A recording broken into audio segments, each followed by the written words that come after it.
Well, this starts National Cybersecurity Awareness Month, and we have a really interesting story. Our guest here, Gary Milewski, is with the company Snoopwall. Gary, thanks for being here. It's an interesting and alarming story that you have about this study. I think this is bigger than Ebola right now because 500 million people are infected and they don't know it. But it's not them, it's their smartphones. So tell me the breakdown. How does this happen? So let me give you an example. If you went to the hardware store, you'd buy a flashlight and you'd turn it on and you'd use it to find your car keys at night or to do some work. We've all installed a flashlight app on our phones. This is the app that you put on and it just goes up. It's a flashlight. Exactly. And instead of being a normal flashlight, when you hit the on button, this flashlight app is kind of like a real flashlight from the hardware store, except it was made by Mr. Gadget. And it opens up and it says, Brett, can I have your name, address, credit cards, bank account information, family photos, videos, where you're located right now, and all your friends and contacts, and can I send that out over this little satellite dish attached to the flashlight? You probably wouldn't buy that flashlight, and you wouldn't hit the on switch. But that's what's happening? That's what's happening. The top 10 flashlight apps today that you can download from the Google Play Store are all malware. They're malicious, they're spying, they're snooping, and they're stealing. So where does that information go? What happens to it? So I've been tracking down where it goes, and I've found 3 countries so far: China, India, and Russia. And they use it for various purposes, I guess? They use it pretty much, it seems, for criminal purposes, but if a nation state wants to collect a lot of information on Americans, this is a great way to do it because everybody installs a flashlight app.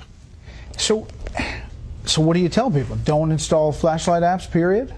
In some cases, you actually have to not only uninstall it, but you have to factory reset your phone because they install Trojans that when you uninstall some of these flashlight apps, the Trojans are still installed, waiting to run and operate in the background while you're doing important things like mobile banking or reading your contacts list and things like that.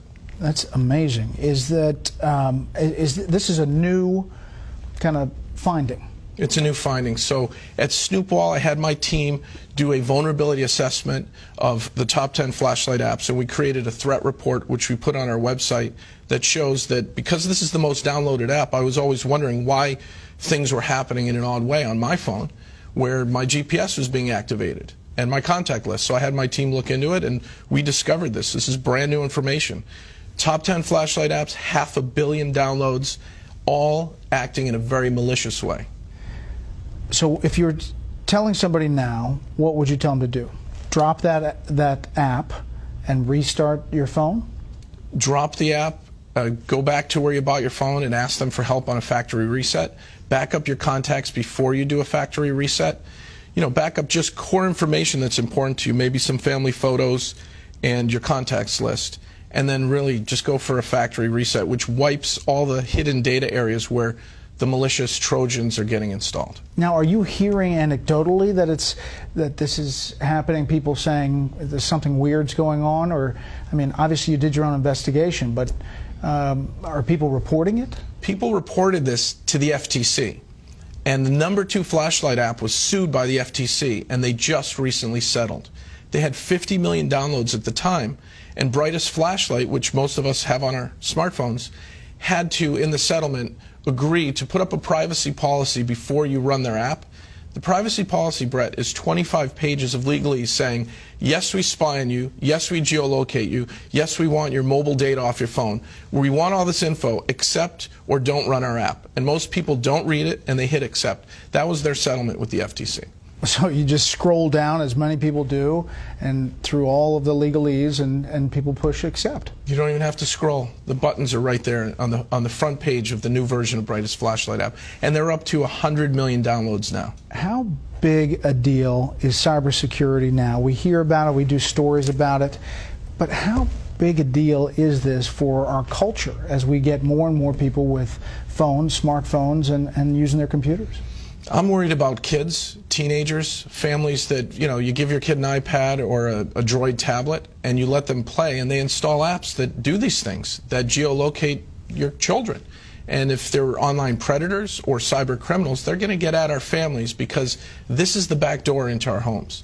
and even into our businesses because we've installed malware and not known about it. So you would recommend going to the hardware store and getting the flashlight instead of actually getting the app? Get a real flashlight, or look for a flashlight app that's under 100 kilobytes, because the ones that spy on you, it tells you their file size, they're 1.2 megabytes to 5 megabytes. Those are big files to just turn the light on and off. So if you find a really, really tiny flashlight app, a privacy flashlight, you'll be safe. Wow, that is unbelievable news, and thank you for coming in. Again, the website?